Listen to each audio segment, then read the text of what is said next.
कक्षा प्लस की इस ऑनलाइन प्लेटफॉर्म पे एक बार पुनः आप सबका स्वागत है। आज की इस स्लाइड के माध्यम से हम देखेंगे अधिगम की विशेषताएं। हमने पिछली क्लास में अधिगम, अनुदेशन और शिक्षण के अंदर क्या डिफरेंसेस होते हैं, क्या अंतर होते हैं, उनको समझने का प्रयास किया। अब इसी क्रम में हम जब आगे बढ़ते हैं तो हमारे पास में हमने एक क्लास में, अगर आपने देखा हो हमारा पिछला वीडियो, तो हमने शिक्षण की विशेषताएं भी देखी थी कि शिक्षण कैसा होता है। आज हम किसकी बात कर रहे हैं? अधिगम की विशेषताएं। अधिगम शब्द से हमारा क्या तात्पर्य होता है? लर्निंग। क्या मतलब है? या सीखना। ठीक है। और अधिगम शब्द जो है, हम मनोवैज्ञानिक भाषा में लर्निंग, सीखने को क्या बोलते हैं? अधिगम। ठीक है। और इसकी विशेषताएं क्या होती हैं, यानी इसके फीचर्स कौन कौन से हैं, अधिगम की विशेषताएं कौन कौन सी हैं, हम यहाँ से देखने का प्रयास करेंगे। और इन बिंदुओं के माध्यम से, मैंने पहले भी पिछले क्लास में भी कहा था कि जब हम अधिगम की विशेषताएं देखते हैं, शिक्षण की विशेषताओं को देखते हैं, ठीक है, और शिक्षण प्रक्रिया की विशेषताओं को देखते हैं, तो अगर आप पिछली परीक्षाओं में आए हुए प्रश्नों को देखेंगे तो आप पाएंगे कि बहुत सारे प्रश्न होते हैं जो इनसे सीधे पूछे जाते हैं। और जब इनसे पूछे जाते हैं तो हो सकता है कि ये विशेषताएं हमें याद नहीं हो, संभव है, क्योंकि हमारा जो सिलेबस है वो बहुत ज़्यादा व्यापक होता है। हमें सारे तथ्य पॉइंट टू पॉइंट याद करने नहीं होते हैं, हमें वास्तव में उन्हें समझना होता है। और जब हम उसको समझ लेते हैं और जब हमारे सामने वो तथ्य आता है तो हमारे जो पूर्व ज्ञान संज्ञान हमने बनाए हैं उसके माध्यम से दिए गए विकल्पों में से हम सही उत्तर, सही आंसर की पहचान कर सकते हैं। यहाँ पर देखिए, हमने सबसे पहले कहा कि जो अधिगम है वो क्या है? एक सउद्देश्य प्रक्रिया है। भाई, कैसी प्रक्रिया है? सउद्देश्य प्रक्रिया है। हमने शिक्षण के लिए भी यही कहा था कि शिक्षण भी एक सउद्देश्य प्रक्रिया, मतलब उद्देश्य लेकर चलता है। शिक्षण भी उद्देश्य लेकर चलता है और अधिगम भी उद्देश्य लेकर चलता है। और अधिगम का उद्देश्य क्या होता है? व्यक्ति स्वयं के व्यक्तित्व का सर्वांगीण विकास करें, व्यक्तित्व को उचित मार्गदर्शन प्रदान कर अपने व्यक्तित्व को सरल, अच्छा और प्रभावशाली बनाएं। ये स्व उद्देश्य, ऐसे उद्देश्यों को लेकर चलने वाली प्रक्रिया है। आगे चलते हैं। अधिगम का क्षेत्र व्यापक है। निश्चित रूप से जो अधिगम है उसका क्षेत्र कैसा होता है? बहुत ज़्यादा व्यापक होता है। हम उसे किसी संकीर्ण क्षेत्र के अंदर केंद्रित नहीं कर सकते हैं। क्यों नहीं कर सकते हैं? क्योंकि अधिगम, जो बच्चा है, अधिगम को अपने आसपास के वातावरण से भी कर रहा है, समाज से भी कर रहा है, परिवार से भी कर रहा है, विद्यालय में भी कर रहा है। क्योंकि जहाँ जहाँ उसका इंटरेक्शन हो रहा है, उसकी अंतक्रिया हो रही है, जहाँ जहाँ वो जा रहा है, खेल के मैदान में जा रहा है तो वहाँ पर भी वो अधिगम कर रहा है। ठीक है। वो परिवार में है, अधिगम कर रहा है, मतलब वो जहाँ पर भी है कुछ ना कुछ सीख रहा है। अधिगम से हमारा तात्पर्य क्या होता है? सीखना। और वो हर तरह, हर जगह से अपने सामाजिक, अपने मानसिक, अपने संज्ञानात्मक, भावनात्मक, क्रियात्मक, इस तरह के जो विकास को आगे बढ़ाता जा रहा है।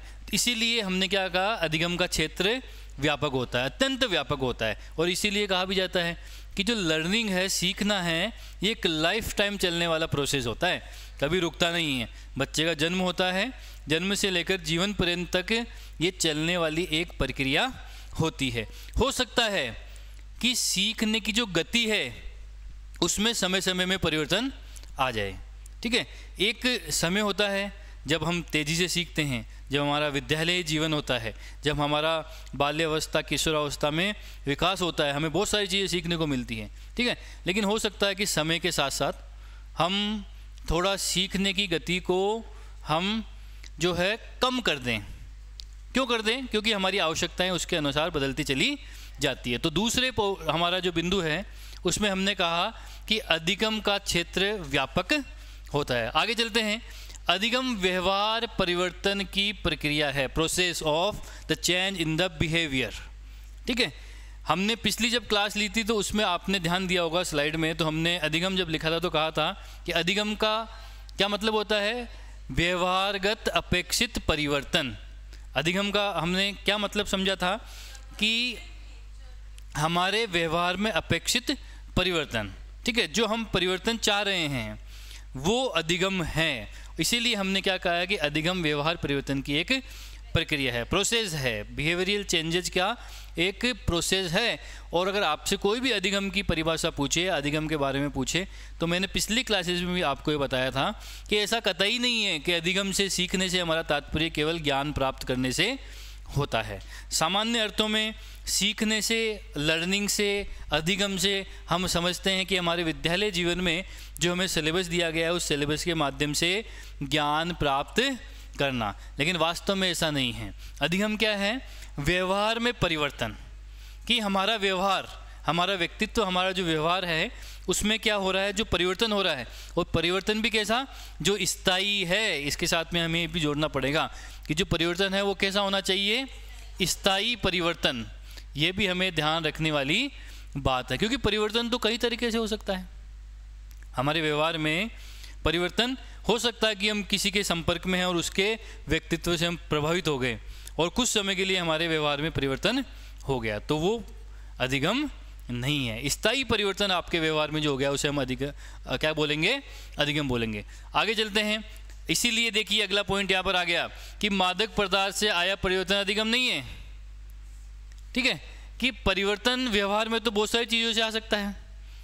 आपने कोई मादक पदार्थ लिया, ठीक है, या फिर आप किसी रोग से, मानसिक रोग से, ठीक है, मानसिक रोग से आप ग्रसित हो गए, ठीक है, आपने कोई टॉक्सिक यानी मादक पदार्थ आपने ले लिया, नशा कर लिया आपने, ठीक है, आपने नशा किया और आपने नशा किया, टॉक्सिक आपको कुछ कर लिया, या आप कोई मानसिक रोग से ग्रसित हो गए, तो भी आपके व्यवहार में परिवर्तन आ जाएगा। आपने देखा होगा हमारी मूवीज़ में, या आपने रोड पर देखा होगा कि जो लोग नशा करते हैं, मादक पदार्थ लेते हैं, उनके व्यवहार में परिवर्तन आ जाता है। तो क्या वो परिवर्तन जो आता है वो अधिगम है? नहीं है, क्योंकि वो उस मादक पदार्थ, उस टॉक्सिक नेचर के कारण, नशा करने के कारण या किसी मानसिक रोग के कारण उनमें आ गया। वो स्थायी नहीं है, समय के साथ में वो वापस चला जाएगा। ठीक है, अधिगम सकारात्मक भी है और नकारात्मक भी है। जब हम अधिगम को आगे बढ़ेंगे तो इसके बारे में आप ये भी सीखेंगे कि अधिगम सकारात्मक भी होता है और नकारात्मक भी होता है। ठीक है, ये पॉजिटिव और नेगेटिव दोनों तरह का होता है। जब हम किसी एक विषय वस्तु से संबंधित ज्ञान को जब अर्जन करते हैं और वह ज्ञान हमारे आगे आने वाले ज्ञान में सहायता प्रदान करता है, तो सकारात्मक अधिगम होता चला जाता है। और कभी कभी ऐसा होता है कि हमारे द्वारा अर्जित किया गया ज्ञान हमारे नवीन अधिगम में बाधा उत्पन्न करता है, तो ऐसी स्थिति में क्या हो जाती है, नकारात्मक स्थिति पैदा हो जाती है। कल्पना कीजिए आपने गणित सीखी है, आपने मैथमेटिक्स को सीख लिया। अब आप जब कंप्यूटर सीखेंगे तो आपका मैथमेटिक्स का जो ज्ञान है, जो अधिगम है, आपको कंप्यूटर सीखने के अंदर आपके काम में आएगा। या गणित को जानने के बाद में जब आप फिजिक्स पढ़ते हैं, भौतिकी पढ़ते हैं, तो गणित का ज्ञान आपका वहाँ पर काम में आता है। आपने हिंदी के व्याकरण के नियम सीखे हैं और आप संस्कृत पढ़ते हैं, तो आप देखेंगे कि संस्कृत के व्याकरण के नियम, या संस्कृत पढ़ने के बाद में आपने हिंदी पढ़ी है और हिंदी के समास, प्रत्यय, उपसर्ग आपने पढ़े हैं, तो सकारात्मक रूप से वो आपके ज्ञान काम में आएगा। लेकिन कभी कभी ऐसी परिस्थितियाँ बन जाती हैं कि हमारी नकारात्मक स्थिति भी बनती है कि अधिगम हमारे आड़े आता है। ठीक है, तो उसको हम नकारात्मक भी होता है। इसको आगे जब हम चलेंगे अधिगम के प्रकार, तो वहाँ पर और विस्तृत रूप से देखेंगे। आगे चलते हैं। मनुष्य का जो व्यक्तित्व है उसके अधिगम का प्रतिफल ही है। ये बात मैं प्रारंभ से आपको कहते चला आ रहा हूँ कि द पर्सनैलिटी जो हमें सामने दिखाई दे रही है किसी भी व्यक्ति की, किसी भी मानव की, वो वास्तव में क्या है, उसके अधिगम का प्रतिफल, रिजल्ट ऑफ हिज और हर लर्निंग। जो उसने लर्निंग करी है उसका रिजल्ट है मात्र। ठीक है, उसने जो लर्निंग करी और जो अधिगम जो उसके अंदर स्थायी रूप से चला गया, और जब स्थायी रूप से उसके अंदर चला गया तो उसके व्यवहार के अंदर वो आ गया और उसके व्यक्तित्व का निर्माण वैसा ही हो गया। इसलिए अधिगम जो है क्या है, क्या करता है, किसी व्यक्ति के व्यक्तित्व का निर्माण अधिगम ही करता है और अधिगम का प्रतिफल उसका व्यक्तित्व होता है। हम हमेशा इस बात को ध्यान रखें। आगे जब चलते हैं, अधिगम सदैव नवीन ही नहीं होता है, सब पूर्व ज्ञान का निषेध भी होता है। बहुत ही अच्छी बात है, बहुत समझने वाली बात है। देखिए, जब प्रश्न पूछा जाता है तो ऐसे ही आते हैं, आपको 3 ऑप्शन बहुत सही दिए जाते हैं, एक ऑप्शन कन्फ्यूजिंग दिया जाता है कि इनमें से कौन सा अधिगम से संबंधित नहीं है। ठीक है, अब यहाँ पर हमारे पास में एक विषय ये भी है कि अधिगम सदैव नवीन नहीं होता है, ऑलवेज नॉट न्यू, कि हमेशा ऐसा नहीं है कि नया ही होगा, कि नया ज्ञान सीखना ही अधिगम है। कभी कभी क्या होता है, पूर्व ज्ञान का निषेध। निषेध का मतलब उसको मना करना, पूर्व ज्ञान को रोकना, प्रोहिबिशन, उसका निषेध कर देना, पूर्व ज्ञान का निषेध भी अधिगम होता है। नए ज्ञान का निर्माण तो अधिगम है ही सदैव, लेकिन कभी कभी क्या स्थिति बनती है, पूर्व ज्ञान का निषेध भी होता है। ऐसा कब होता है कि कल्पना कीजिए हमने पूर्व में कुछ अधिगम किया और हमें लगा कि ये चीज़ अच्छी है, हमारे व्यवहार में वो चली गई, हमने उसको उतार लिया कि ऐसा करना सही होता है और हमारे व्यक्तित्व में वो चली गई। लेकिन भविष्य में धीरे धीरे हमें पता चलता है, जब बार बार हम उस चीज़ के रूटीन में साथ में हमारा सामना होता है तो हमें पता चलता है कि ये चीज़ ठीक नहीं है और बार बार हमें उसके कारण जो है परेशानी का सामना करना पड़ता है। तो हम क्या करते हैं, फिर उसका निषेध कर देते हैं, हम उसको रोक देते हैं, हम उसको रोकने का प्रयास करते हैं। और जो हमें पूर्व में ज्ञान मिला था उसको हमने निषेध किया, वो भी एक नया अधिगम है। उदाहरण के लिए हमने क्या किया कि हमने अंग्रेजी भाषा सीखी और अंग्रेजी भाषा जब हमने सीखी तो हमें जब सिखाई गई तो हमें ग्रामर के पैटर्न से सिखाया गया कि टेंसेज होते हैं, पैसिव होती है, डायरेक्ट होता है, इनडायरेक्ट होता है, ये होता है, वो होता है, और हम उसके माध्यम से अंग्रेजी बोलने का प्रयास कर रहे हैं। लेकिन बहुत सारी हमारे साथ में समस्याएं चल रही है, हमें लग रहा है हमने अधिगम कर लिया कि इसके माध्यम से हमें अंग्रेजी बोलनी है और लिखनी है। लेकिन समय के साथ में नई नई विधियों का उपयोग होता है, डायरेक्ट मेथड आता है, ठीक है, और जो ग्रामर का पैटर्न होता है उसको पीछे रखकर जो डायरेक्ट तरीके से आपको अंग्रेजी बोलना सिखाया जाता है, जहाँ ग्रामर के ऊपर फोकस कम किया जाएगा और स्पोकन इंग्लिश के पैटर्न्स जो होते हैं, जिनको सेंटेंस के बेसिक पैटर्न बोलते हैं, उनके माध्यम से अंग्रेजी सिखाई जा रही है। अब आप क्या करेंगे कि आपको अगर ये लगेगा कि this way is better than that of one, कि उससे ज़्यादा अच्छा ये तरीका है, तो अब आप क्या कर रहे हैं, पुराने ज्ञान का निषेध कर देंगे, उसको रोककर नया जो है वो सीखने का प्रयास करेंगे। तो ऐसी स्थिति में पूर्व ज्ञान का निषेध करते हैं, उसको भी हम अधिगम बोलते हैं। ठीक है, तो जैसे कि हम व्यक्तिगत जीवन में भी ऐसा करते हैं कि हमने कोई आदत बना ली और हमें फिर बाद में पता चला कि आदत ठीक नहीं है, तो हम उसका निषेध कर देते हैं। आगे चलिए, सतत प्रक्रिया है भाई, कंटिन्यूअस प्रोसेस है, इसमें कोई दो राय की बात ही नहीं है। हमने कहा कि ये लाइफ टाइम चलने वाली सतत प्रक्रिया है। लर्निंग क्या है, एक कॉन्टिन्यूअस, ठीक है, प्रोसेस है जो हमेशा चलता है। हो सकता है कि कभी तेज चले, कभी धीरे चले, ठीक है, कभी थोड़ा सा फ्लैट चले, लेकिन सतत चलने वाली प्रक्रिया, जन्म से लेकर हमारे मृत्यु पर्यंत तक हम अधिगम करते हैं, कुछ ना कुछ सीखते रहते हैं।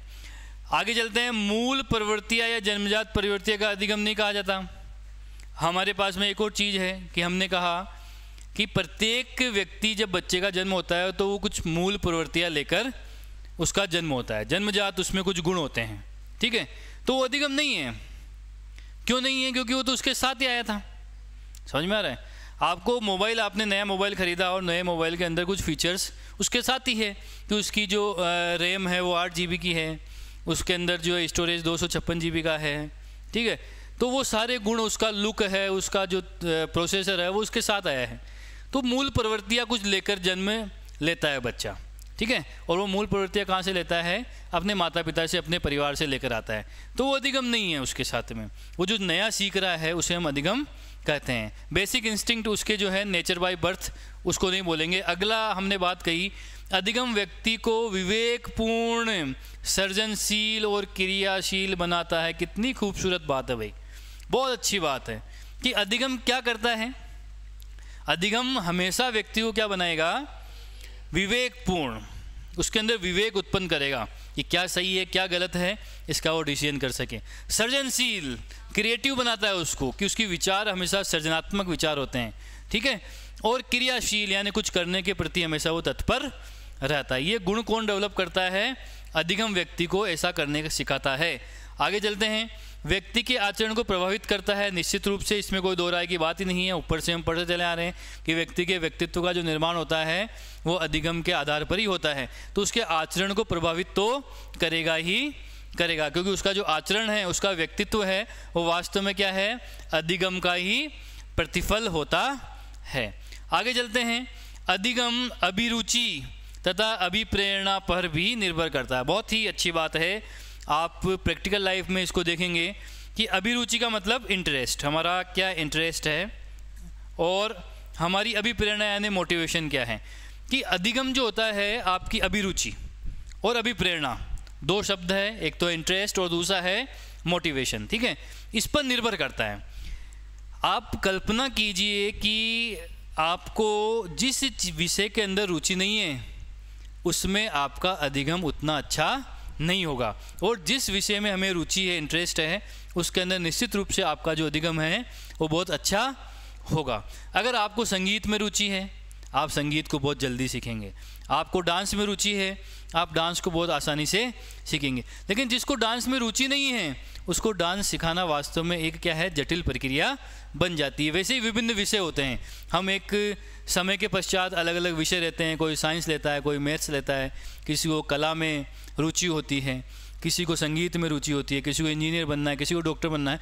तो हम रुचि के अनुसार जो हमारी रुचि होती है उस अधिगम प्रक्रिया से जुड़ने का प्रयास करता है व्यक्ति, और वो क्या होता है उस पर निर्भर भी करता है। दूसरा मोटिवेशन यानी अभिप्रेरणा, जिस चीज़ की हमें अभिप्रेरणा मिले, मोटिवेशन। अभिप्रेरणा को क्या कहा है भैया? आप जब आगे पढ़ेंगे तो एक वैज्ञानिक आएंगे और वो बोलेंगे कि जो अधिगम जो होता है और अभिप्रेरणा का बहुत बड़ा संबंध है, और वो कहता है कि अभिप्रेरणा सीखने का राजमार्ग है, ठीक है। अभिप्रेरणा तो सीखने का राजमार्ग है। कि मोटिवेशन क्या है?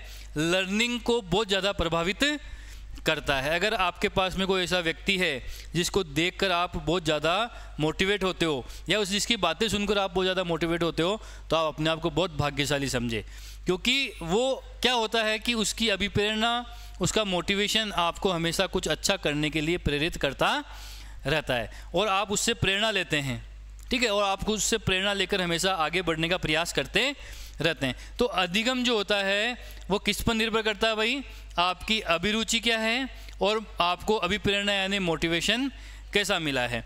तो इस एक स्लाइड के माध्यम से अधिगम की कौन कौन सी विशेषताएं होते हैं हमने जानने का प्रयास किया, और निश्चित रूप से आपको इस स्लाइड के माध्यम से समझ में आ गया होगा कि अधिगम की विशेषताएं कौन सी होती हैं।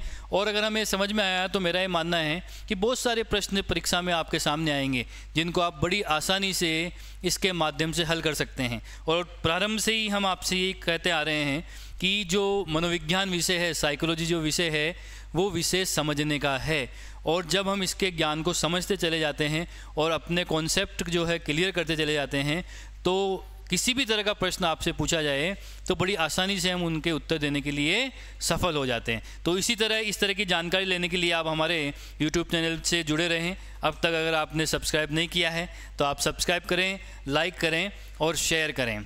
Thank you very much.